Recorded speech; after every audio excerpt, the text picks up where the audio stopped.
श्रीमती बनाव देवी स्नातकोत्तर महाविद्यालय एवं आर के कॉन्वेंट स्कूल केवटनी की पावन धरती पर 77वें गणतंत्र दिवस के शुभ अवसर पर विशिष्ट अतिथि के रूप में पधारे हमारे परम प्रिय अनुज समाजवादी पार्टी के एकमात्र जन्म से समाजवादी, जैसा मुझे लोग कहते हैं कि जन्म से कांग्रेस में है रामलोट, जन्मजात समाजवादी पार्टी से संघर्षशील अधिवक्ता के रूप में जाने जाते हैं और सेवा जिला पंचायत सदस्य के रूप में आप दे रहे हैं। आप यमलसी का चुनाव भी समाजवादी पार्टी के बैनर तले लड़ चुके हैं। मेरे प्रिय भाई श्री विजय यादव जी मंच पर विराजमान, पूर्व बीडीसी श्री भोला यादव जी, महाविद्यालय की प्रशासनिक व्यवस्था देख रहे हमारे अनुज डॉक्टर रामचंद्र यादव जी,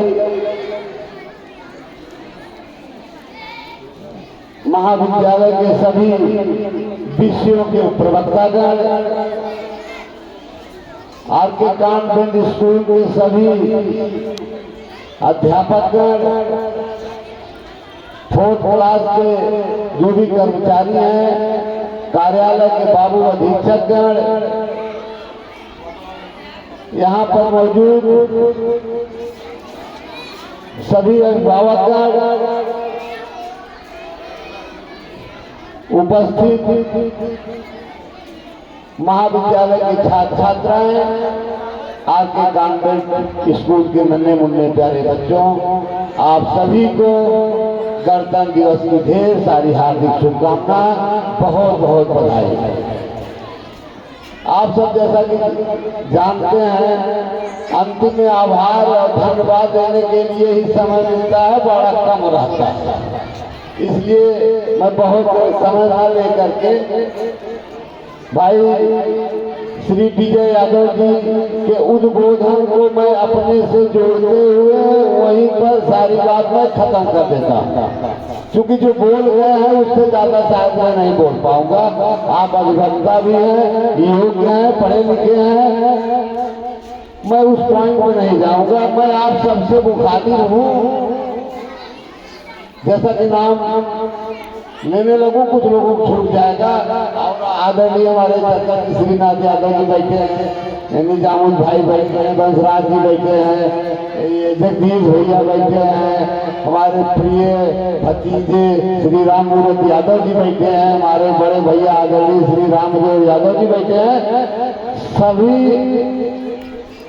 को मैं संबोधित करते हुए केवल ये कहूँगा कि सरस्वती की पूजा अपने बच्चों को करा दीजिए, तो किसी की पूजा करने की जरूरत नहीं है। मैं नास्तिक नहीं हूँ, फिर भी मैं ये कह रहा हूँ। और क्यों कह रहा हूँ? मैंने अनुभव किया, इसलिए मैं हाथ जोड़ करके आप सबसे निवेदन करता हूं कि गुटखा खाना बंद कर दीजिए, नशापत्ती करना बंद कर दीजिए। जो खर्चा आपका 10 रुपया का ही अगर पढ़ने के आ रहा है, जो 2-3 महीने का कितना हुआ, 30 रुपया हुआ,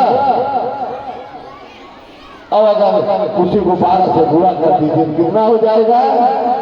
36 रुपया हो जाएगा। तो 36 रुपया आपके बच्चे की कापी किताब पेंशन मिल जाए। मैं ये चाहता हूँ, मैं ये आपसे गुजारिश करता हूँ। और अगर आप आज यह मंत्र लेके जा रहे हैं, तो निश्चित है जो बच्चे नहीं पढ़ पा रहे हैं वो बच्चे पढ़ना शुरू कर देंगे। और बच्चों को समय दीजिए।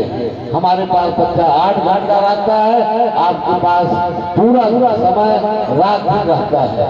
आप उसका वर्क को देखिए। हमारे स्टाफ ने, हमारे प्रवक्ताओं ने, हमारे अध्यापक ने बच्चों को क्या पढ़ाया है, क्या सही चेक किया है, कहीं गलत तो नहीं चेक किया है, आप उसको नोट करिए, वो प्रधानाध्यापक के पास भेजिए, हम उस अध्यापक का क्लास लेंगे। आपने कैसे ऐसे कर दिया, तो आप भी थोड़ा जागरूक बनिए, अपने बच्चों के पीछे कुछ समय दीजिए। जब दोनों बराबर हम और आप साथ चलेंगे तो बहुत अच्छे से बच्चे हमारे आगे निकल जाएंगे।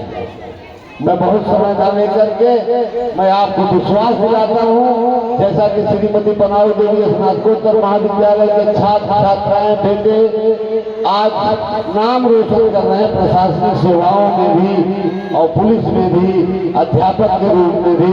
मैं जहाँ जाता हूँ बहुत बच्चे दौड़ते हैं कि सर मैं तो आप ही के यहाँ से पीजी किया था, और आज कहीं बिहार में, झारखंड में, उत्तर प्रदेश में सेवा में लगे हैं। तो मैं यह विश्वास दिलाता हूँ कि आरके कॉन्वेंट के बच्चे हमारे ये हिंदुस्तान में अपना नाम रोशन करेंगे। इन भावनाओं के साथ मैंने आरके कॉन्वेंट की नींव डाली है। मैंने महाविद्यालय की नींव डाला तो उस समय मजबूरी थी, क्षेत्र में कोई 20 किलोमीटर की रेंज में कोई महाविद्यालय न होने से हमारे बेटे बेटियां उच्च शिक्षा से वंचित हो जाते थे। तो शायद ईश्वर की कृपा थी, हमारे बुजुर्गों का आशीर्वाद था कि उन्होंने एक मानक के अनुसार जमीन यहाँ खरीद रखी थी, शायद इसीलिए कि बेटे कल के लिए बड़ा काम कोई करेंगे। तो मैं जो किया उस समय की हमारी जो सोच हुई उस हिसाब से किया। और तो मैंने देखा कि अगल बगल बहुत सारे विद्यालय चल रहे हैं, मैं किसी विद्यालय की निंदा नहीं करता, लेकिन कहीं वो मेरे मानक के अनुसार खड़े नहीं कर रहे थे। छोटे भाई हमारे 10 साल पहले कह रहे थे कि छोटा विद्यालय डाल दें।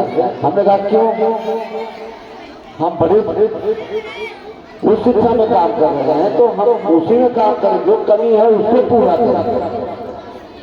और सारे विद्यालय तो खुले हैं, सब कर रहे हैं। जब देखा कि नहीं, जब जड़ नहीं मजबूत होगी, नर्सरी नहीं अच्छी होगी तो पौधा मजबूत नहीं होगा, इसलिए मैंने निर्णय लिया कि नहीं इस तरह की व्यवस्था, नर्सरी की एक अच्छी व्यवस्था की जाए जिसमें हमारे बच्चे जो है प्राइमरी स्तर से अच्छा निकले।